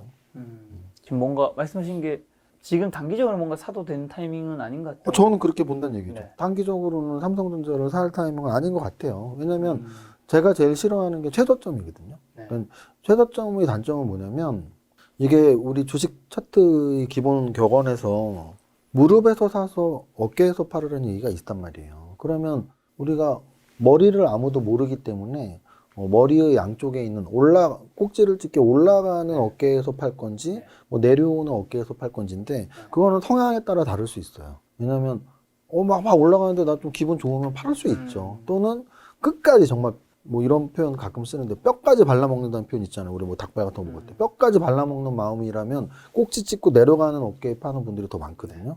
그러면 머리에서 못 팔기 때문이거든요. 마찬가지로 바닥에서 우리가 못 사기 때문에 무릎에서 사라는 얘기가 있고 무릎은 역시 바닥을 찍기 전에 떨어지는 무릎이 있고 바닥 찍고 나서 올라가는 무릎이 있는데요. 떨어지는 무릎에서 사면 안 됩니다. 올라가는 어깨는 고점 안 찍고 미리 팔았어도 배만 아플 뿐이에요. 조금 일찍 팔아서 50% 100% 먹고 팔았는데 200% 가면은 배 아프죠. 네. 배만 배만 아플 뿐이에요. 그런데 떨어지는 바닥이 확인되기 전에 떨어지는 무릎에서 샀다면 배 아픈 정도가 아니고요. 쟤는 한 달 있다 산 쟤는 나보다 더 싸게 샀네. 배 아픈 정도가 아니고 그 바닥 밑에 지하실 밑에 지하 3층, 4층, 5층이 나올 수가 있고 심지어는 그들 종목 중에는 유상증자, 관리 종목, 상장 폐지 이렇게 흘러가는 종목이 있을 수도 있거든요. 왜냐하면 바닥이 확인이 안 됐다는 얘기는 뭔가 악재가 있다는 얘기니까. 네. 그래서 적어도 저는 그렇게 봐요. 뭐 삼성전자가 무슨 관리 종목 들어가고 이런진 않지만 네. 아직은 바닥 확인 안 됐잖아요. 왜? 연중 최저점인데. 지금 삼성전자, SK하이닉스 뭐 이런 종목들이 연중 최저점이면 바닥이 확인이 안 됐다는 얘기니까 네. 적어도 바닥 좀 하반 경직성을 확보하고 바닥에서 뭐 좀 이렇게 좀 들어 올릴 때 사야지 지금은 사는 걸 논하는 시기는 아닌 것 같아요. 바닥을 확인하고 좀 들어가죠. 저는 무조건 바닥 확인하는 편입니다. 대표님은요? 제가 뭐 오늘 여기랑 삼성전자 한번 리포트를 좀 봤어요. 오늘. 예, 오늘 봤는데 보니까 일단 뭐 3분기 실적은 한 16조 나오고 올해까지 총 예상 실적이 한 55조 영업이익이 나오겠더라고요. 한 54조. 그리고 이제 내년 예상 영업이익이 60조 정도 나오겠더라고요. 예상 이익이. 그러면 사실 이 삼성전자라는 거를 물론 가지신 분들이 한해서 느낀다면 이건 사실 우리가 집 가지고 장난치지 말라고 그러잖아. 집 사가지고. 집 사고 팔고 하다 보면 다 날아가잖아. 그 삼성전자를 가지신 분들은 그런 뭐 장기적인 비전을 보고 사신 분들이 많을 거예요. 그래서 제가 봐서는 그냥 가지신 분들은 뭐 이렇게 완전 부자할 필요는 없다고 생각을 해요. 왜냐하면 계속 성장하는 거는 눈에 보이니까.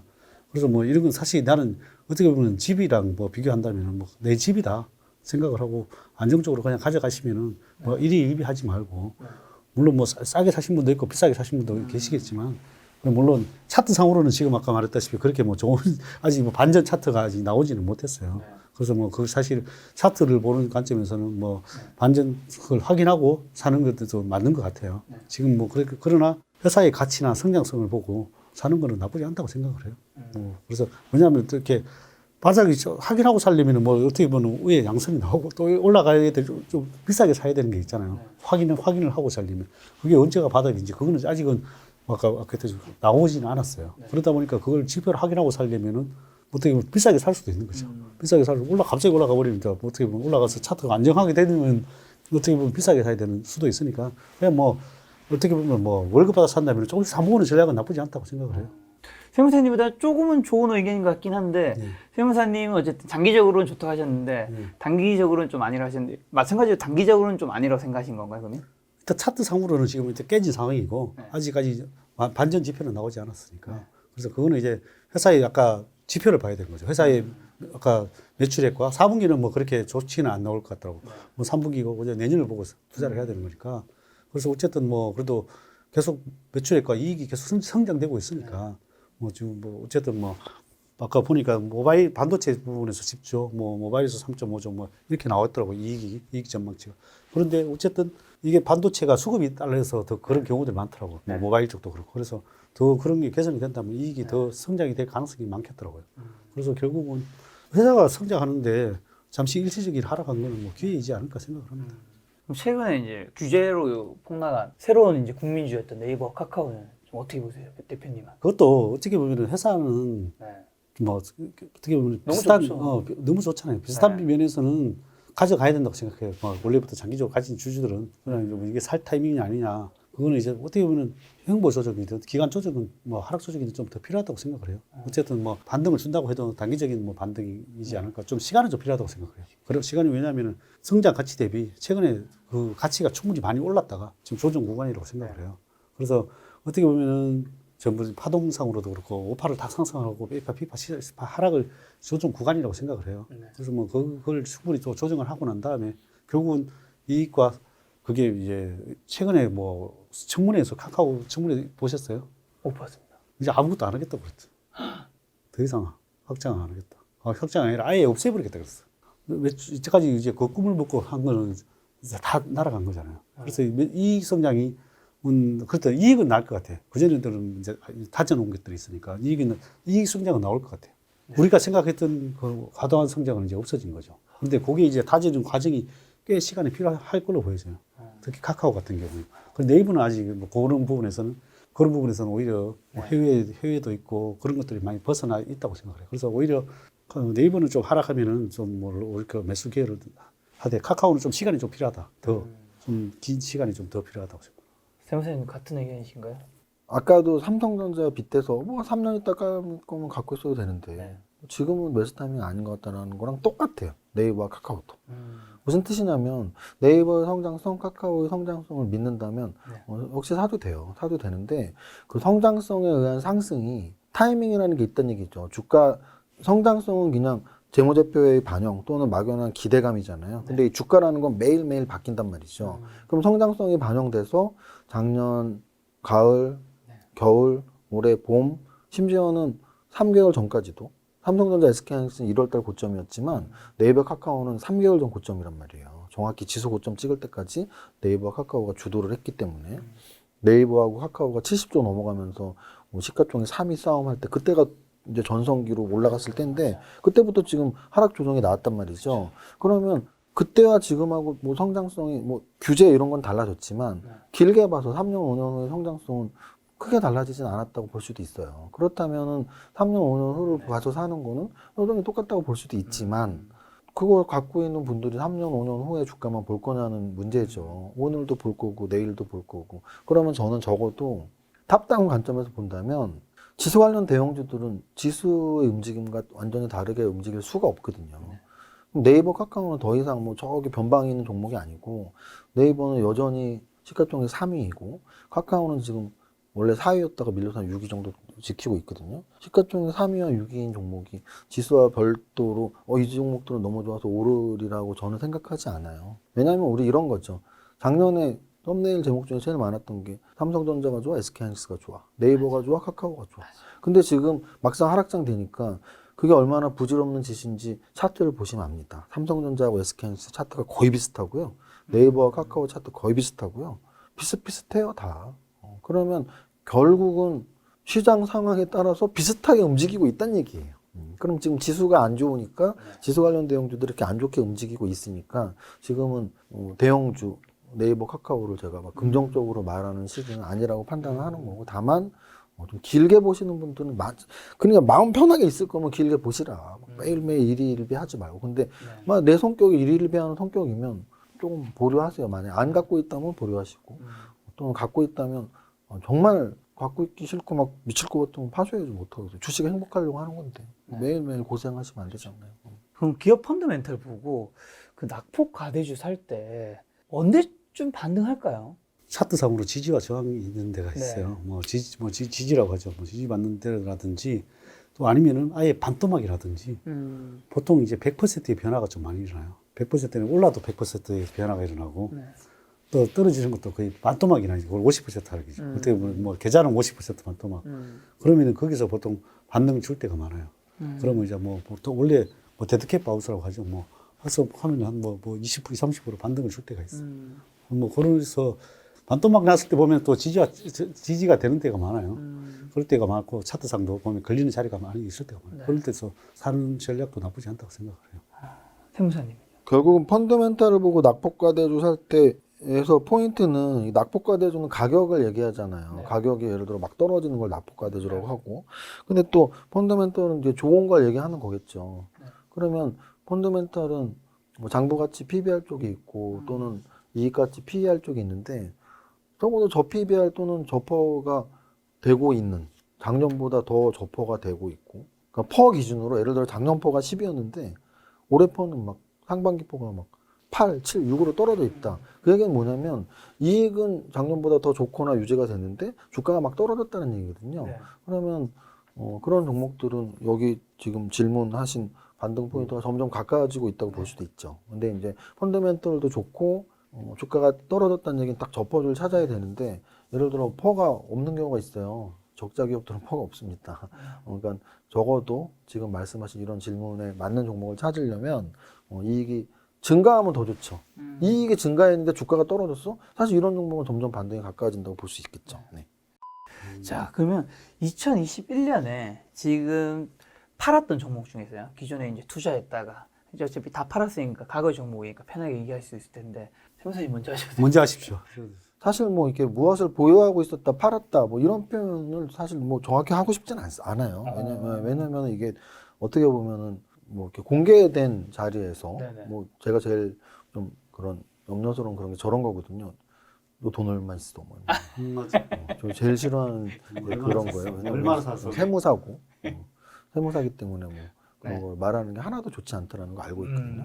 근데 또 마찬가지로 주식을 또 20년 이상 이렇게 한 사람으로서 너 뭐 팔았었어? 뭐 그런 거를 그렇게 뭐 공개 막 하고 싶지는 않더라고요. 그래서 이제 좀 약간 돌려서 말씀을 드릴게요. 일단 대형주이고 제가 뭐 제 유튜브 또는 다른 유튜브에서도 제가 좀 일관성 있게 말했던 종목이 사실 제일 기억나는 게 2개예요. 그걸 말씀드릴게요. 그 정도로 말했으면 제가 뭐 갖고 있을 확률이 높겠죠. 갖고 있었다라는 말을 하고 싶진 않지만 일관성 있게 말을 했었으니까 아마 김 작가님도 기억나실 거예요. 제가 어떤 종목을 일관성 있게 말했는지. 일단 저는 카카오와 네이버는 어디에 가서도 고평가 될까요? 이런 질문을 받았을 때도 적어도 올해 여름 전까지는 추가 상승 가능하다는 생각을 많이 말씀드렸었고요.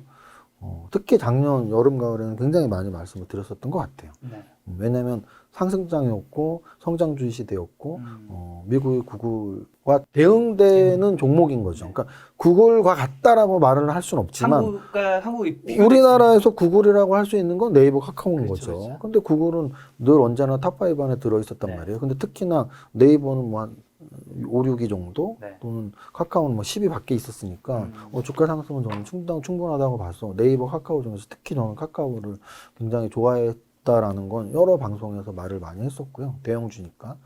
또 하나는 삼성 SDI인데요. 네. 요거는 아마도 많이 남아 있어요. 그것도 김작가 TV에서도 역시 아마 그때 좀 악플도 기억이 나는데 LG화학 관련하고 이제 비교하는 거예요. 네네. 그럼 저는 LG화학과 삼성 SDI 비교할 때는 늘 삼성 SDI가 더 나아 보인다는 말을 많이 했어요. 맞아요. 차트상으로도 그랬고, 그러니까 저는 일단 베이스를 차트로 일단 설명을 드리는데 삼성 SDI 차트가 LG화학 차트보다 언제 봐도 늘 좀 좋아 보였고요.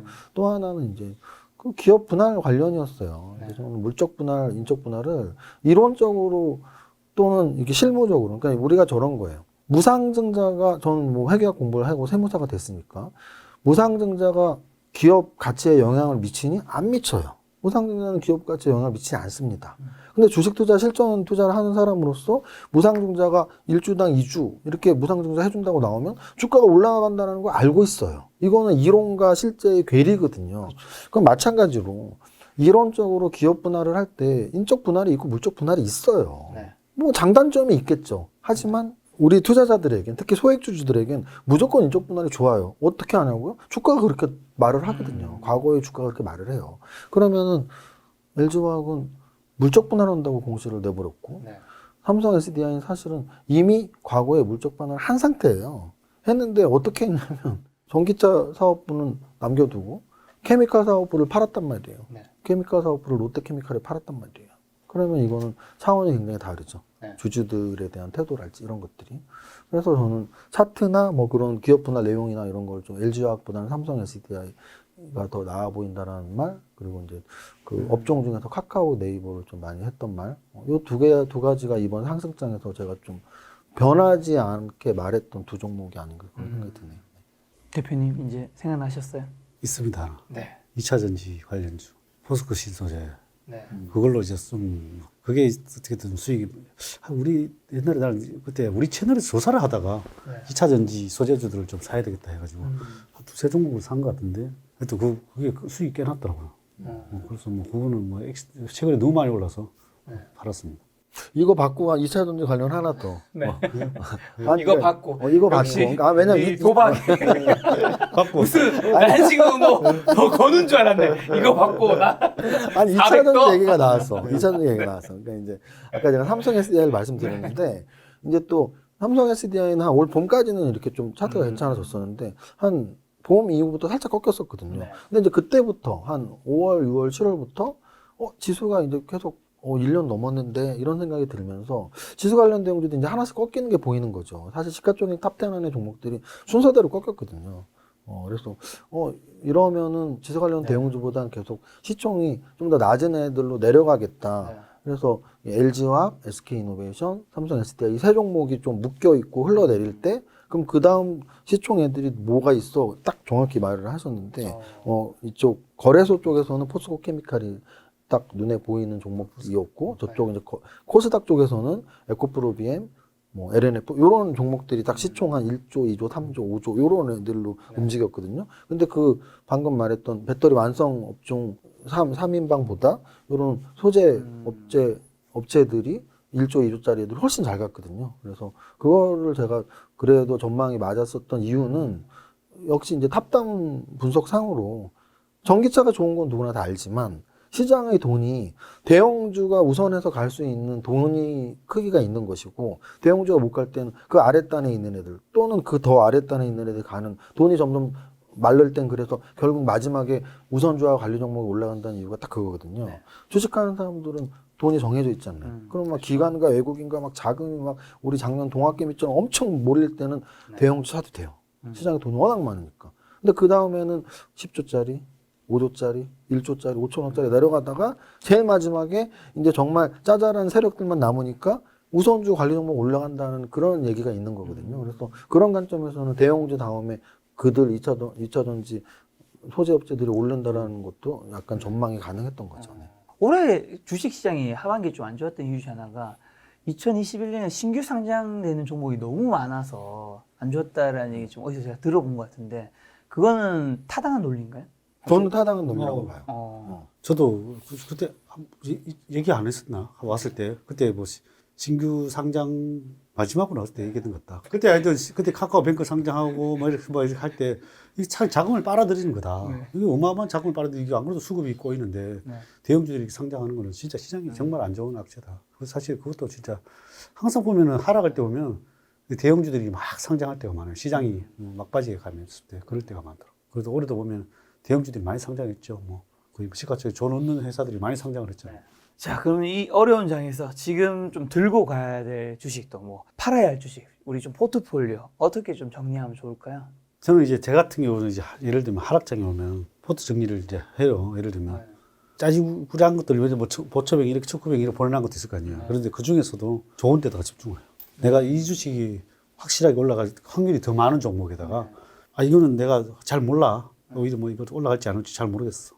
이런 것들 그냥 다 날려버리고 내가 확실한 종목에다가 다 지어놓고. 그래서 물론 분들이 해주고 싶은 말은 평생에 진짜 난 10종목밖에 못 사. 아니면 한 종목밖에 못 사. 나 이거 목숨 걸어야 돼. 그런 종목을 하나 선정을 해요.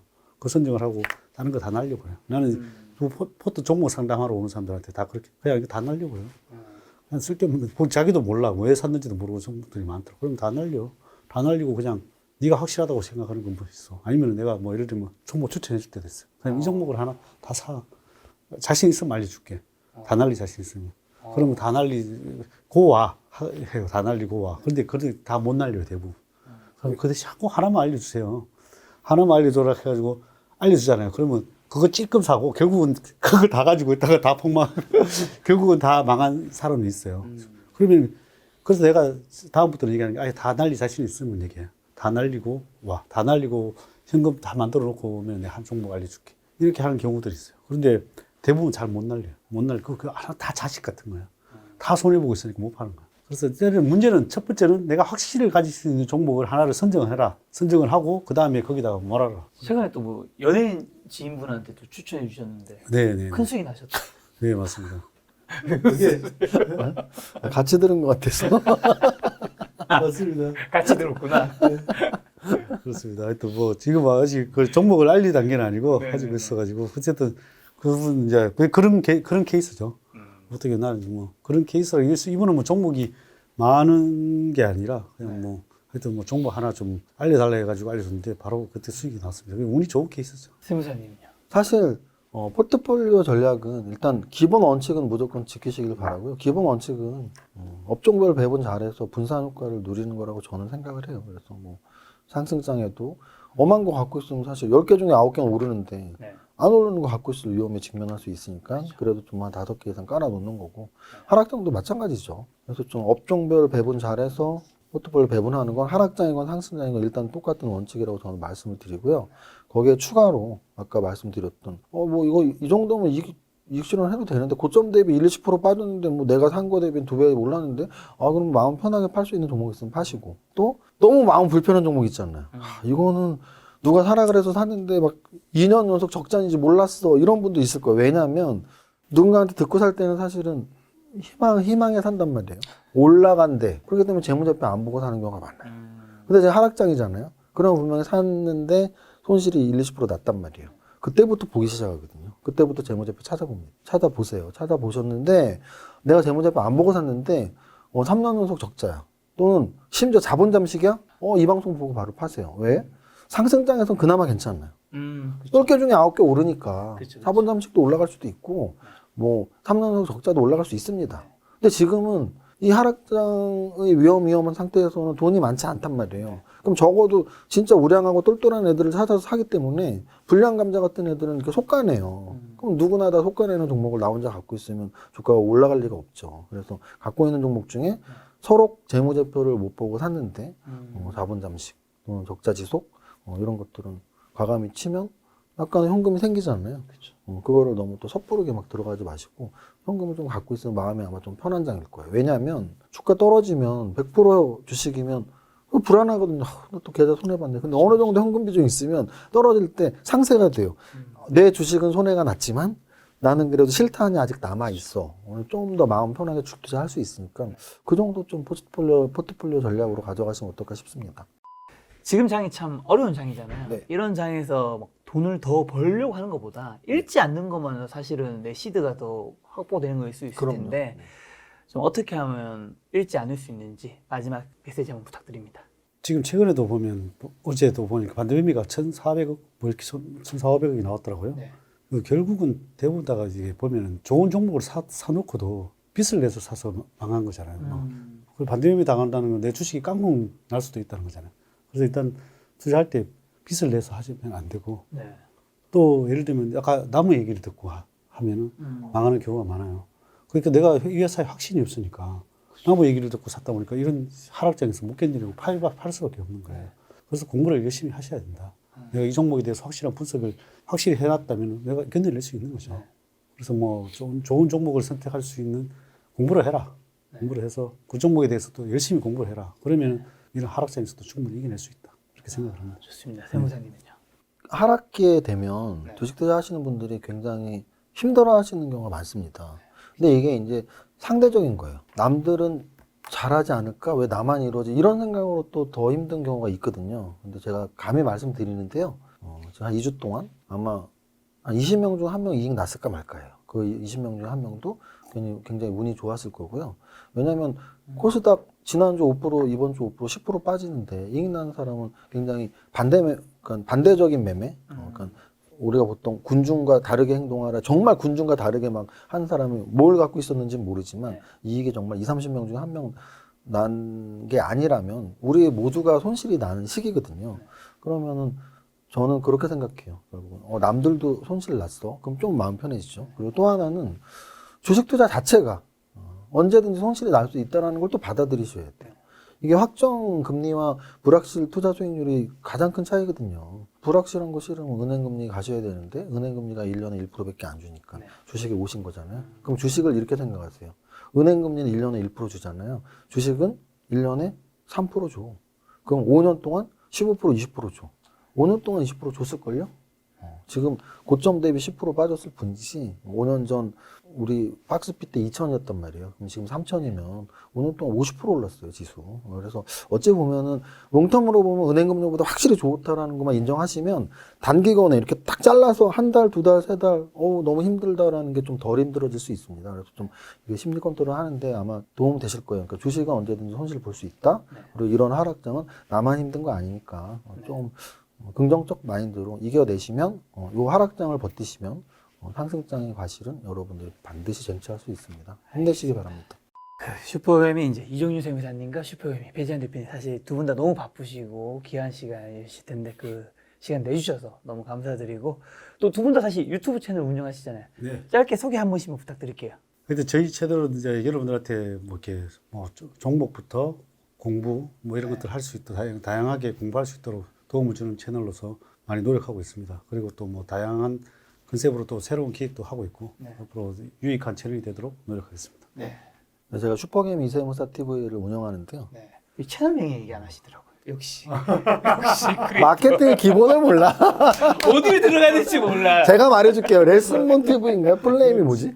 슈퍼게임이 배진하는 레슨먼 TV. 여기 너무 채널명이 좀 자주 바뀌더라고요. 길다. 그래서 어쨌든 슈퍼게임이 배진하는 레슨문 TV 그리고 슈퍼게임이 이세무사 TV인데요. 저는 딱 저 말씀 드리고 싶어요. 이제 사실 받아들이면 돼요. 저가 뭘 받아들였냐면 그러니까 아까 제가 주식 손실 나는 거 받아들이면 돼요라고 말하는 것처럼 저는 좀 이렇게 목표 지향적이고 욕심이 많아서 구독자 수가 계속 열심히 하면 늘겠지라는 생각을 했어요. 근데 한 2달 전까지 딱 18만까지 가고 멈췄어요. 한 달 반, 한 달 된 것 같아. 18만에서 막 1,000명 되는데 막 한두 달 걸리고. 근데 이제 처음에는 빨리 19만, 20만 되면 좋겠다라고 생각했지만, 지금은 약간 마음을 바꿨어요. 그래서 18만 구독자 여러분들한테 감사드리고. 그리고 지금 더군다나 주식이 빠지고 있기 때문에 구독자 수도 증가가 안 되는 게 당연한 거니까. 그래서 제가 좀 더 좋은 컨텐츠로 계속 인사를 드릴 테니까 아직 구독 안 하신 분들은 제가 어디 가서 18만 구독자 하면 욕하는 것 같잖아. 왜 슈퍼개미가 자꾸 욕하지? 빨리 20만을 만들어 주시기 바랍니다. 제대로 확실한 어필. 좋습니다. 저는 뭐 사실 이제 두 분과는 따로따로는 촬영도 하고 그 사이에 뭐 따로따로 또 술도 뭐 밥도 한 적이 있는데 뭐 오늘 이제 개인 투자자분들에게 좀 도움이 되는 이야기를 만들고 싶은 것도 있었고 또 하나 개인적인 이제 사심으로는 또 세 명이서 같이 영상을 찍은 적은 없어서 그런 걸 하나 만들고 싶었는데 오늘 이 영상이 저희를 포함해서 많은 분들에게 좀 도움이 되었으면 좋겠다는 생각이 듭니다. 오늘 만나는 손님은 슈퍼개미 이정윤 세무사님, 슈퍼개미 배지한 대표님이었습니다. 지금까지 여러분 소중한 시간 함께 해주셔서 정말 감사합니다. 오늘도 김 작가였습니다. 고생 많으셨습니다. 고생 많았습니다. 감사합니다.